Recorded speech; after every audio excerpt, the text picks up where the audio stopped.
Hello everyone and welcome back to Let's Play Resident Evil Gaiden. In the last part we figured out that there was an explosion going on board, the fires are spreading, and we need to turn on the sprinklers. To do that we need to get to the data control room down in the basement. Before we do that though, we have to go elsewhere to get another item in the basement, because I forgot to grab this earlier. Also, I should note, if there's any ammo inconsistencies after this first 2 to 3 minutes of the video, more or less until the next save point, I am sorry. Frankly, for some reason my initial recording of this section is just gone. In its place is a double of the next segment. And I don't know why. It's just not there. So I had to go re-record this section in particular, so if there's any ammo inconsistencies moving forward, I'm sorry about that. There's nothing I can do about it. The original take is just gone. I don't know why. That doesn't usually happen to me. But oh well.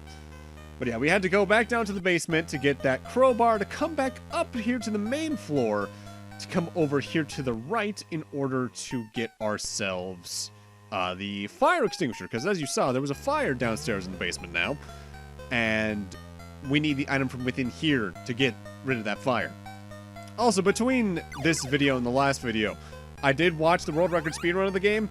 By and large, it is just a lot of movement optimization and skipping fights. Like, they don't use the save system, they use the continue system, where if you die, you can just continue wherever you died. And what they do is if they ever get grabbed by a zombie, especially if they're near a room transition, they just reset there and then with, like, the soft reset to move faster. The only real glitches they use is to skip boss fights, where apparently, whenever you're about to encounter a boss fight, if you drag a normal zombie over, they can enter that battle first, and it'll register as the boss fight flag being beaten because they encountered it at the exact same time, more or less. Great! The fire extinguishers put out all the flames. Now we can get through to the data control room to switch on the sprinkler system. It's honestly a really funny glitch to see happen. After that, the only other glitch they really use is one to cause infinite ammo for the most powerful weapon in the game. More on that later. With that said, while we're in here, we do want to take care of this particular zombie, because while they also have a key item for us, literally a key item, so does that corpse beyond the way. And I believe this particular zombie is one of those that's always technically never really dead. It's one of the few times they do that and it's also still alive when it has a main item for you. That's got the sprinkler system working. According to this computer, they're an emergency fire system that can be activated from the security room. Let's head there and see if we can start it. And now we're going back to the main footage right about... Well, actually, no, we're already there. I think the last time I actively had footage get lost on me like that. That wasn't just like the footage is several years old and I have since deleted the source footage and I only have the edited video anymore. I think that may have been within like the first 3 or 4 years of the channel, honestly. Which is wild to think about. With that said, welcome to the top deck of the ship. We are at the bridge and all that, and this room is one of my least favorites in the game for one small reason. While we do have a boiler room key here, which we need to beat the game, that allows us to access more or less the final area of the ship. Notice how I'm walking around here, and no matter where I go, there seems to be no items. There's no zombies either, but more importantly, there's no items, especially right here. Keep that in mind for next part or two. Yeah, though, I don't even know how I didn't notice initially that the footage was also missing, because the footage I had marked as that segment was this segment's. And in editing, I also didn't notice it. It took me until watching that speedrun and coming back being like, wait a minute, something's missing. I had this section of footage we're watching right now up until the next save point twice in a row, and I didn't even notice it. And I don't know how in the hell I didn't notice. I remember as well, I think that would be the third time I was recording that in some regards, because I remember looking through the videos like, wait a minute, something's missing. Even when I was getting like the recording footage and all like prepped. Yeah, I don't know what happened. It's weird as hell. Technical errors are beyond insane to me in a lot of ways. With that said, because we have the boiler room key, we can now head into the boiler room, and the boiler room is easily the most out-of-the-way location in the game, despite the fact it's pretty key moving forward in the game. because it's on the second floor on the far west side. It's right below the elevator we first used to get towards the security room. Before we go over there, though, we want to enter this room over here in the first class suites. This is the only room in this hall I think you couldn't enter before, and there's a good reason for it.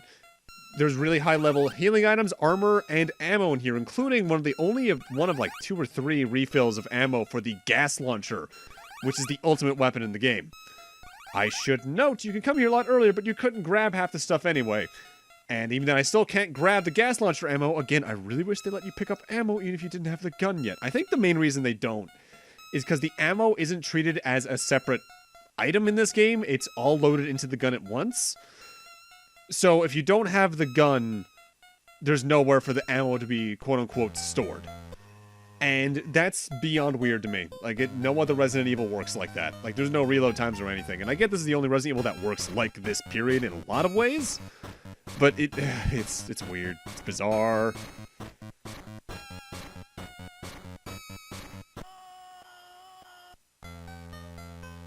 I will say, there is something I do like about at least the first trek to the boiler room, though. It's out of the way, but even though there's zombies who have respawned at higher health levels, it's one of the best occurrences, I feel, of just being able to dodge zombies.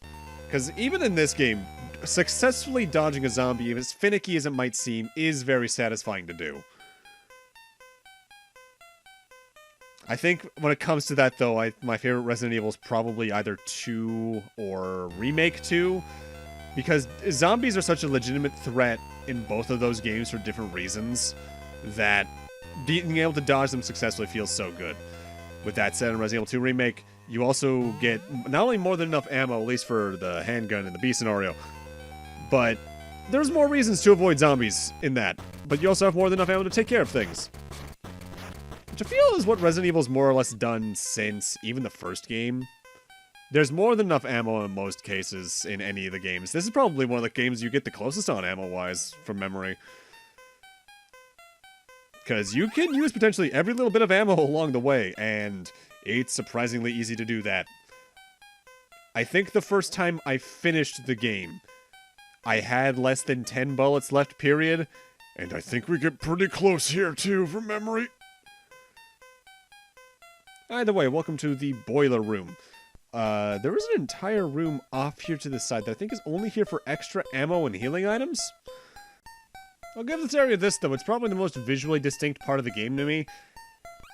If only because it's one of the only places that has an active set piece visually in it, because we have the boilers and we have the engines. Most of the other areas in the game are very samey looking just due to the cruise liner aesthetic. And admittedly, every other game in the series, or franchise rather, that has a ship as the main location, Revelations 1 and Dead Aim, suffers the same fate. Revelations at least makes it kind of a plot point. More on that when we inevitably get to Revelations. But it's, oh boy. Just because you use it well as a plot point doesn't mean it's a good design decision. You don't need to come to the boiler room right now at all, by the way. I'm only coming over here mainly for ammo, because I think the ammo in there is one of the few bits of ammo that actively respawns. Although I'm not sure if it respawns just due to plot, or if you actively die along the way. I think that ammo down there does infinitely respawn if you keep dying at that section over and over again later on, though. For right now, I actually don't think there's even a cutscene to tell you where to go next. We need to head to the security room on the top deck once again, so we can try and find Barry. Because either he's there, or we'll be able to see him on the security cameras. A little bit far out of the way to go for that, but oh well.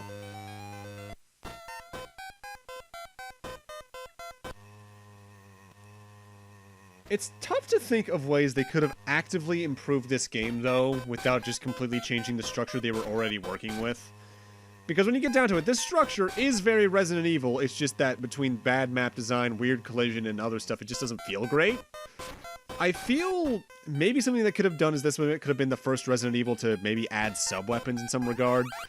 Like a grenade you could throw and would blind the zombies, or could take it out without having to actively enter a combat situation. something to help mitigate the combat in the case they knew it wasn't too satisfying or too good feeling. Wait a minute, what's going on here? Who's Barry talking to? If we listen carefully, we can just make out what he's saying. Well, what's your answer? Do I have to remind you that I have Lucia? That doesn't leave you with too many options now, does it? You do have a point. Proceed as planned, but don't go getting any strange ideas. We have eyes watching your every move. You're just gonna have to trust me. Over and out. Who in the world was he talking to? It almost sounded like he was trying to sell us out to Umbrella or something. But he's your partner. Yeah, I guess I owe him the benefit of the doubt. I'll just have to ask him about it when I find him. Do you know where the bar that he was talking... Do you know where the bar is that he was talking from? I think it was the piano bar on the second floor. Alright, let's go there and see if we can find Barry. And now we find ourselves backtracking towards where we first met Leon. I can't exactly critique the backtracking in some regards, as mainline Resident Evil has a healthy amount of it. But I feel mainline Resident Evil, at least the classic main trilogy at least, less so Code Veronica and Zero, tend to make it so you backtrack once or twice and then make progress in a new direction. Like, you go back through the West Hall once or twice, go to the East Hall, go to the West Hall once again, and then grab an item to exit the house once, and then you're not back there for a while, more or less something like that.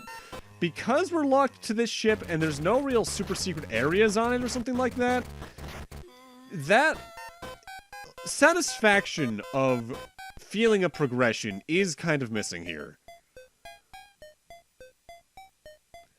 In some ways, it's almost funny thinking about it, how this game handles its exploration closer to how Silent Hill handles it.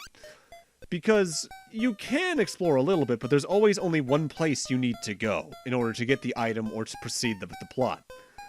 Whereas Resident Evil, usually there's 3 or 4 places at any given point in time to grab certain keys. And it now just makes me kind of wish we also had a Game Boy Color Silent Hill. I feel that could have been interestingly done.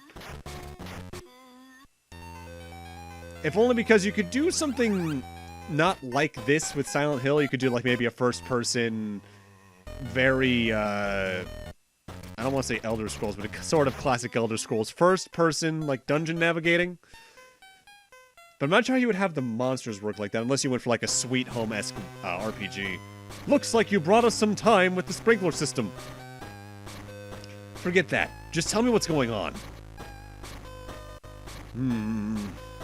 Well, let's hear it. What's going on? Give me the girl. What? Have you gone mad? You heard me. Lucia, come over here. Lucia! Don't worry, I'll be okay. I can't let you get away with this. Right now, you don't have any choice. Leon follows Barry and Lucia to the upper deck, where Barry forces Lucia to descend a rope ladder to a mysterious submarine that waits below. The submarine has the markings of the Umbrella Corporation. Somehow I've got to get inside there. I can't let them get away. Suddenly, armed guards appear on the deck of the submarine. Get back! This is your only warning! Do not approach the submarine! What are you going to do? Shoot me? Open fire!